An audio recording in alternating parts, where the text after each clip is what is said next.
What is up, guys? Thank you so much for clicking on this video, and today I'm going to be installing an angle kit on my rear-wheel drive big turbo K24 swapped Subaru Impreza. I have had this entire angle kit sitting here for about a month now, and I have been stalling on installing it because I am scared that it is not going to bolt up, because this is for the newer Impreza. Mine's the first generation GC8. Apparently this is for the GD and above.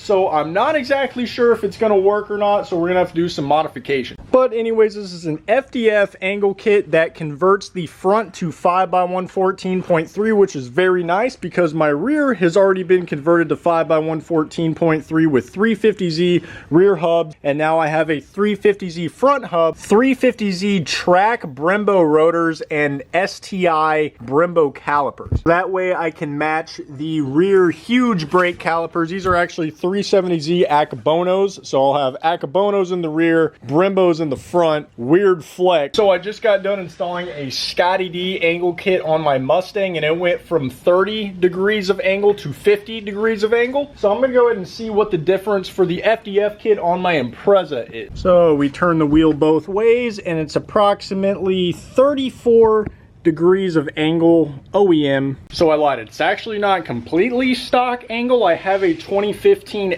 STi rack and pinion swapped into this thing, but I don't know if that really affects it at all. So I got this 2-inch wheel spacer put on the front of here since I decided to buy the body kit before I bought the wheels, so don't really mind that sitting right there. All right, so we got it off, and one nice thing is since I did a rear-wheel drive setup, this is actually just an axle stub that I chopped off to hold the wheel bearing in place. So now that a 350Z hub is going to go on, I will no longer need any sort of axle stub to hold the wheel bearing together. First thing I was worried about was the brake line banjo bolt not fitting, and sure enough, it does. So we can reuse the front brake lines, don't have to do any adapting right here. You can see it threads right in, no issue at all. Second thing I was worried about, the brake caliper bolts themselves, and they are indeed different. So unfortunately, you are going to need different caliper bolts if you're going to do this. This is the right thread pitch. I found this bolt that just so happened to thread in, but it is obviously too long, so I can't use this one. And this is also a 2007 Impreza front hub and brake caliper, which is why they're dual front. But that just bolts right on as well, so there's no modification needed for any of that, but at least we can get rid of all this stuff. So next thing I'm worried about, I don't know if the inner tie rod from the 2015 STi rack and pinion is the same or not. So since we're going to Heim outer tie rods, you can go ahead and take this guy off. And then we can unscrew this guy from the angle kit and see, oh, I'm actually tightening it. It's righty-loosey, lefty-tighty. So moment of truth. Is it the same? Yes, it is indeed the same. So I don't have to worry about swapping that out. So we're 2 for 3 right now on interchangeable parts. And in a matter of probably about 5 minutes, we got the entire front end taken apart. So now let's hope this one bolts up with no issues. So it turns out you actually don't need to remove this off the control arm because it comes with its own little fitting adapter thing right here. So you have a little heim joint, this slides right over it, and this has the same bolt settings as the factory one. So I guess this bolts right in, and then I'm not sure how this gets held on or whatnot. All right, so I got this guy bolted on, went ahead and put a little bit of Loctite on here. There's some adjustment to get more or less Ackerman, so I just have it bottomed out kind of how it came. These holes weren't perfect, so they did go in at an angle a little bit, but once I got the bolts tightened down, it kind of popped in place. And to get to this bolt right here, what they want you to do is take a short 19mm. You pop it in there like that. Can't really see, but that gives you room to put an extension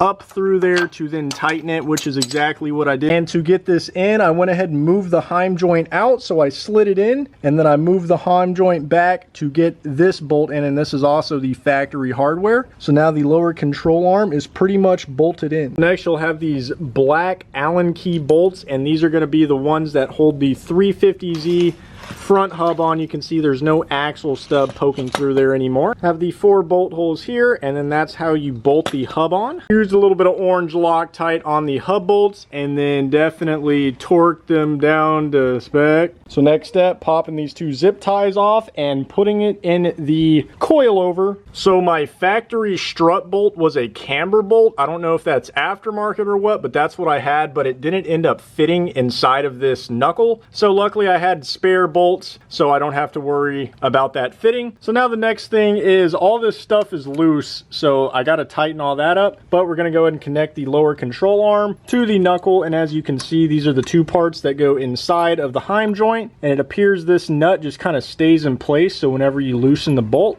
it doesn't move the nut at all. And then we're going to take this guy, pop it right in the heim just like that, and on the back side, and now this guy goes right there. And now we got the inner tie rod hooked up, and if you see here, these are the Ackerman plates, I believe. It comes with the center hole one, so that puts it right in the center. And then you have these plates which add more Ackerman. You can see it's offset this time instead of being in the center, so you got 2 per each side if you want to adjust that. So you could flip it one way or the other, but I'm just going to start right from the center. I still have these loose, but pop this guy in, and then we have this part connected. All right, got a little bit of an issue going on. You can see steering wheel is straight, so that means the wheels should be straight. Oh, look at the driver's side one. Probably turning out pretty far. Okay, so steering wheel straight, that one's turning out pretty far. Let's see. On the, oh, and this one's turning out pretty far also. So we got quite a bit of positive tow going on right now, and I have it bottomed out here and bottomed out on the inner tie rod. So I believe, I don't know if it's just because it's the 2015 STi inner tie rod or what, but I have it completely maxed out, pulled in as far as it would possibly go. So after doing more measuring, we still, what do we have? A little problem on our hands. So right now the whack is, what do we, straight in line where it's supposed to be. The wheel is as straight as I can visually make it, and here is the shorter inner tie rod. And if we set it in spot because the threads are not right, we can see how much thread we are missing. So this is going to be kind of hard to explain. K for the knuckle, R for the rack. So this is for this side. TE is where the threads end. These threads don't go all the way down, so both sides are kind of like that. It's not really focusing. And if you can tell, I already cut some of my inner tie rod to run it temporarily because I knew I was going to put the angle kit on. You can see I cut this one a little bit more, so I think I might be able to take off a few more threads on this one and quite a few more on this one. If I line the rack side up, you can see we're really close to where the threads end right there, but not so close there. So that gives me this little bit to cut off on each side to hopefully bring this in enough. And same with the heim joint on the knuckle. This is pretty long, so if need be, I can cut this even shorter right around here or so and still get just enough threads to not become an issue. I cut both sides of these down a little bit, and if you look at the TE mark where the threads end, I have too many threads showing, so I'm going to need to cut this guy down a little bit and this guy down quite a bit. And anytime you cut threads, if you cut it a little bit off or get a little burr, it is extremely difficult to get a nut started back on it, which is why I bought this little guy. It's like a de-chamfer bolt. I don't even know what you'd call it, de-burr bolt thing. So you put it in a drill and then you use it on the edge, and it makes the end of the bolt conical, so that way you can actually thread on. I'll show y'all once I actually need to use it.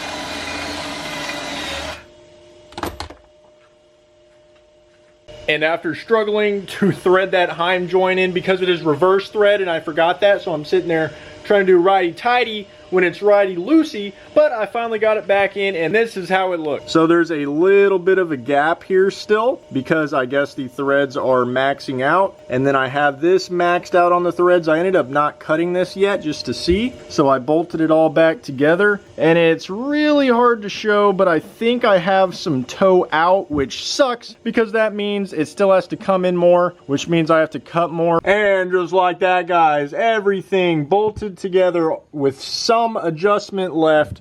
We officially have toe in, which means I can adjust this to give us toe out to fully align this motherfucker. Well, if I look a little bit fucked, it is because I just smashed the shit out of my pinky trying to take the other heim joint off on the other side, and it sliced me open and I bled all over the floor, and then seeing that much blood made me queasy, and then I almost fainted, so I had to go stick my head in my bathtub to not pass out. So next day now, I went ahead and found the caliper bolts I needed. This is the part number for the O'Reilly's H831. 4 total caliper bolts. They have the little flanged end on it, which is what I really like. So now once I finish cutting the other side, we will have everything ready to go back together. So I went ahead and threw a coat of key lime paint on the caliper, all over the bleeder, screws, rubber, everything like that. I don't really care. If you think a millimeter of paint is going to inhibit the 100 pounds of force these calipers apply, then you are... Is that a bug that just landed?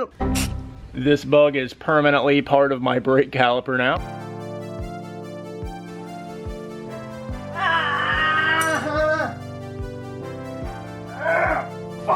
Watch your profanity.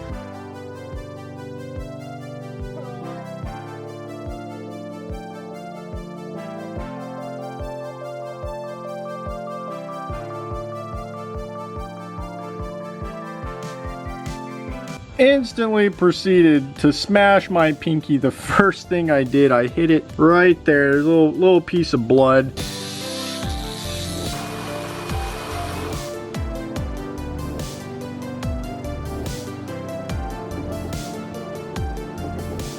So we got the brake lines put onto the calipers, and we just got done bleeding the brake. So all we got to do is try to eyeball the alignment as much as possible so I can then take it to brake check. I got lifetime alignments there back like 7 years ago, and it comes in clutch every time, especially doing all this stuff. But I would say let's take it for a test drive, since I don't have any wheels that fit my car now, because I have 5x114 to 5x100 adapters in the rear to keep running these Audi wheels, since I had 5x100 up front, but now I have 5x114 on the whole car, and the only 5x114 wheels I have are too small to fit over the big brake kit. So I'm kind of SOL. Well, I was contemplating what to do, so I hopped on Facebook Marketplace real quick, and I found 5x114 to 5x100 adapter spacers 15 minutes away from me. So I'm gonna go pick that up right now so I can put this bitch on the ground.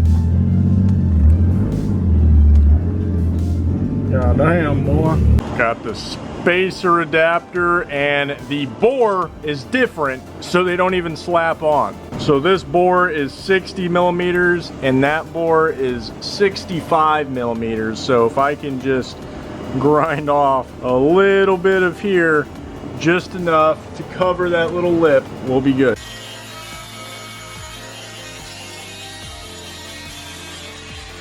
So I ended up bolting the Audi wheel to the spacer, and as you can see, we have a massive gap right there. But I just wanted to visualize how it looks so we can see pretty good angle. Hell yeah. We're rubbing the wide body there, and whatever bracket this is, we're rubbing. And then I have all this harness that it's literally touching on this side. And then if we go back here, it is like a millimeter away from hitting this pinch weld. So I'm definitely gonna have to hammer that pinch weld in. When I had it turned the other way, we barely missed this and barely missed this wheel well. So this side is gonna be pretty easy to clearance. Easiest way to get rid of all those fitment issues though is to just raise the front of the car up some more. I'm not a huge stance slam guy. I take function over form as far as all that goes, so I'd rather be monster trucking a little up front and not rub through my wiring harness, if you know what I mean. Well, after going ham with the die grinder and a burr bit, I got this thing looking fantastic and bored out to 70.3 millimeters. The Subaru is 65 millimeters and my Mustang is 70.3 millimeters, so I figured I'd go ahead and make this fit the Mustang for no reason. So now this guy fits right over no problem. And I was just joking about using the die grinder. I called a bunch of machine shops and someone gave me the phone number of a retired machinist that only had one lathe and he knows how to do wheel spacers. So I brought all the wheel spacers over to him and he milled them all out to have a bigger bore. So it doesn't poke out quite as much, but we are still super tight. If this was metal, then I wouldn't really care, but it's the fact that this is fiberglass and already cracking all over. I am not confident that that will last whatsoever, as well as the rubbing on the wiring harness. So I'm gonna go ahead and raise this up about an inch or so and then see where we're sitting.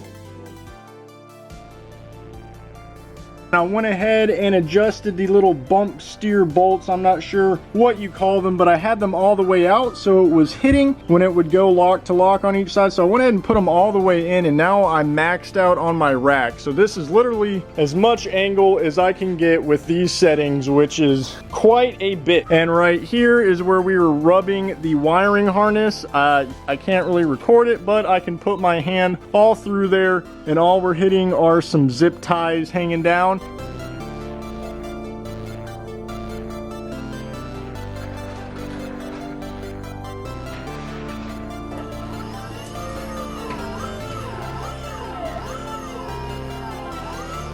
Pardon the pond in my driveway, but we got the Subaru with the angle kit and the Mustang with the angle kit, so now we can flex our steering angle. This is not something I ever thought I'd be able to do, flex two angle kits in my driveway like that. So we got the FDF race shop and the Scotty D race development.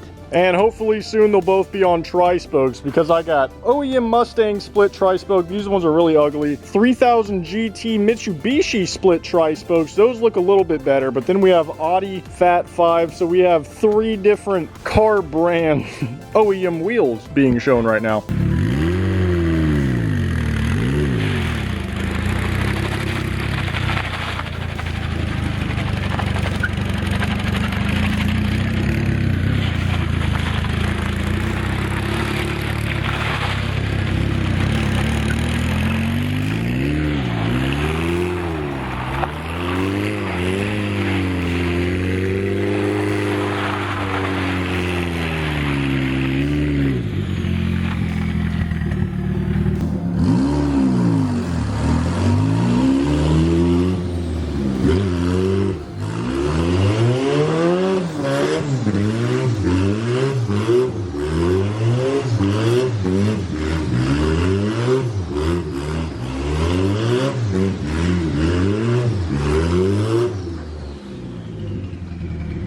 Part of that had a lot to do with how wet it is. You know, there's not a lot of traction to be made in 2 inches of water, but I barely had to give it any gas and I was able to keep my tight angle. Typically I would have smacked that trash can a few times, but we can see I was able to keep it in a very small circle. And in that clip before that, I was just testing the steering and I went ahead and gave it a little bit of gas to see if I could kick it out, and sure enough, I can keep super tight circles. So the alignment is absolutely fucked on this right now. It's sitting there fighting me the whole time while driving, so I gotta take it to get in alignment, and hopefully all that goes away and then she can be mint. It's been a few days, but I have an alignment scheduled in an hour. So in order to prep for that alignment, I'm gonna go ahead and tighten all the lock nuts up front because those like to come loose. So I'm gonna get all those nice and snug, and then I'm also gonna put my adapter spacer on the rear wheel, because if we take a look at the front wheel, you can see that I have the wheel spacer adapter nuts holding this wheel on, and this is not actually a lug nut. This is meant to hold the wheel spacer adapter to the hub itself, and then you use regular lug nuts. But for some reason the thread pitches are different, so I actually ordered the correct thread pitch actual lug nuts, because I'm using other lug nuts to hold the hub adapters on since they're one thread pitch, and then the adapter spacer mounting nuts to hold the wheel on, because if we take a look at at the back. That's what I was doing before, and you can see we have 3 actual lug nuts, but I'm missing 2 wheel adapter studs, and that is because I had the wrong lug nut things on, and it actually broke off. Luckily, the other side did not, so I'm gonna go ahead and replace this one, so that way I have 5 actual studs coming through the wheels. I've been driving like this for way longer than I'd like to admit, but I've had no issues with it. So since I ended up buying 4 new sets, I'm gonna go ahead and got FedEx pulling in the driveway right now and swap those out. Fuck.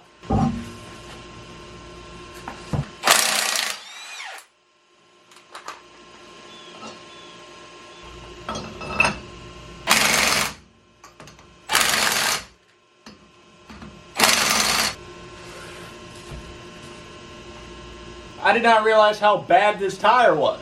Just look at the outside of it. So I got some camber wear back here, and you don't really want camber wear, but fuck!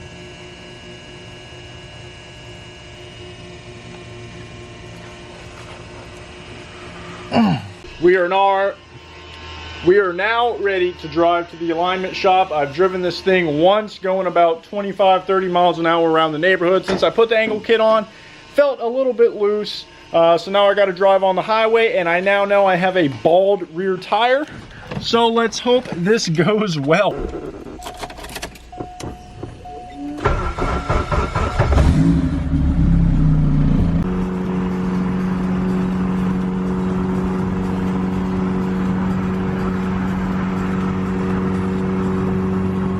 Made it to brake check in one piece. When I turn, one of the wheels starts squeaking.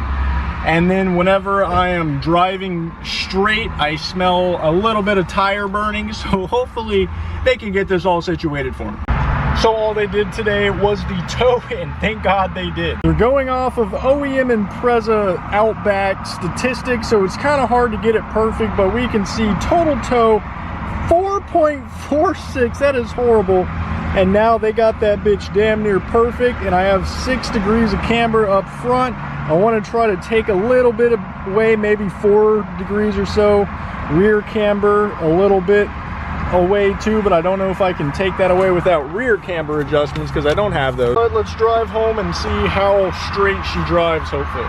Definitely drove a lot better on the drive home, but now we got back and finally doing an angle measurement. We're right around 40 degrees, but I'm not sure how actually accurate this digital angle meter is because it likes to act wonky. Yeah, see, I put it back to 0 and it's saying 240 degrees now. I know for damn sure this angle is significantly more than that, but anyways, guys, thank you so much for watching. Hopefully you enjoyed this video. At the moment, there's not really any other install videos of this out there, so hopefully this helps y'all out a lot if you're installing the FDF angle kit on your Subaru Impreza. But anyways, guys, hit that like, hit that subscribe, follow my Instagram, TikTok, YouTube, Facebook, everything under that username right there. I finally have merch for the Baja out right now, so go to the link in my bio and check out my merch store. So I got that in a sticker and a t-shirt. Merch coming very soon for the Impreza as well. But motherfucking peace!